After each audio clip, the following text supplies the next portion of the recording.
So recently, the Federal Trade Commission announced a $2.6 million fine against a background screening firm for allegedly reporting inaccurate data. Today, we're going to talk about the products that really came under the crosshairs on this, which are referred to as commercial national databases. This is an important issue, and we're going to talk about it today with Jason Morris, President and Chief Operating Officer at Employee Screen IQ, and also Andrew Cashman, our Director of Public Records. Let's talk about these national databases. What are they? The national databases, in the title, it gets a little confusing.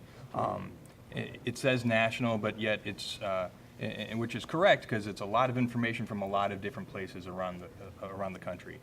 It doesn't have everything, and it doesn't. Even the sources that they use, they don't go back sometimes as far. Plus, it's a database, so it's stale information. It's not updated as quickly as it would be at the source, which is the court in most places. Mm-hmm.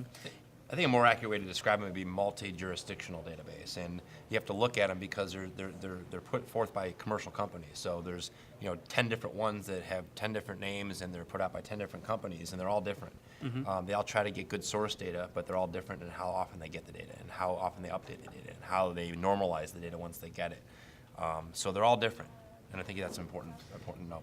And we see a lot of stories nationally when they're used about people that were denied jobs based on information that belonged to somebody else. It's often referred to in our industry as a false positive. Andy, how does that happen?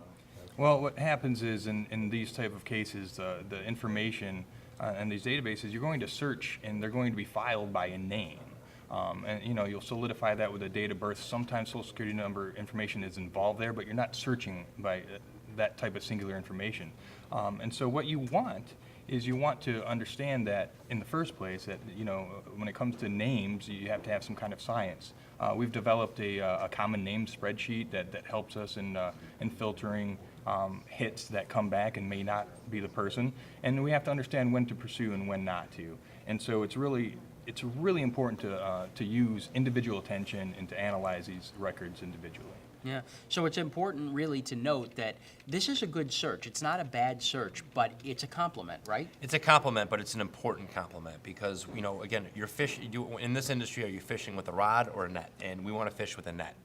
We want to fish and we want to get we want to use those lead sources to find as many criminal records as we can.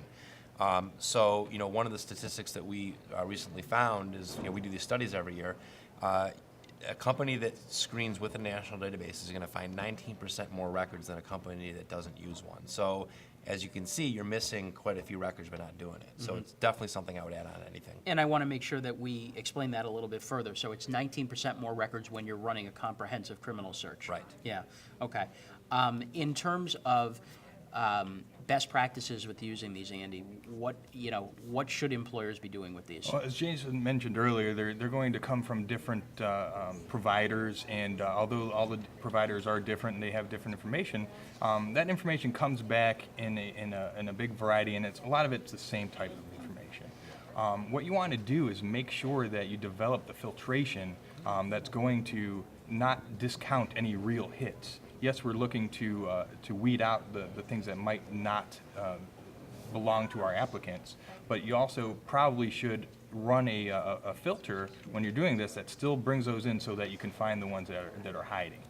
So you want a filtration, and you want a quality group of people looking at these individually. Mm-hmm. And once again, I think that's the best way that we can do it. And following up at the source, right? Absolutely. I mean, you look at all the different comprehensive parts of a background check, and do you want to be a mile wide and an inch deep, or an inch deep and a mile wide? You want to have the best of both worlds with that. And when you're looking at a database and you get a bunch of information, then you want to go to the source and really get good information behind that record so you can make a judgment. And the source is usually the county. Yeah. The court directly, yeah. Directly at the court. Let's talk about employers. So there is obviously an impact to employers when they have their background screener provide inaccurate data to them. Do you want to get into that? And there's a tangible impact and there's an intangible impact.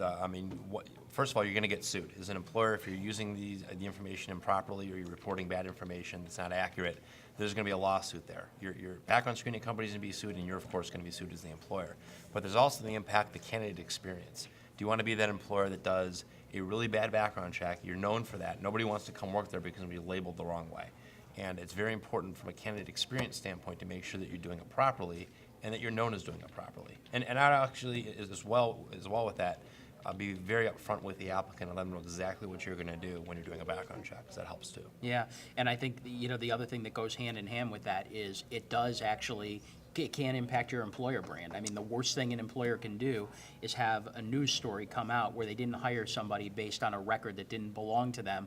All of a sudden, their name's out there, and that could turn off potential, job applicants. I mean, especially with the EEOC, simply having a reputation of being a bad employer like that will bring on an investigation. Yeah. Okay, so we're going to make that the final word. Bottom line, these national databases can be used in a positive way. You want to make sure that you use it as a complement to a comprehensive criminal search. And you want to make sure that when you do use it, that you use the records that you find as a mechanism to go forward and look and see where they originate, to basically make sure that they're accurate and that they're up to date. If you're looking for more information on this topic, please visit our website at www.employeescreen.com. We've got a white paper there entitled No Shortcuts, talks about accuracy in criminal records, and thank you for visiting.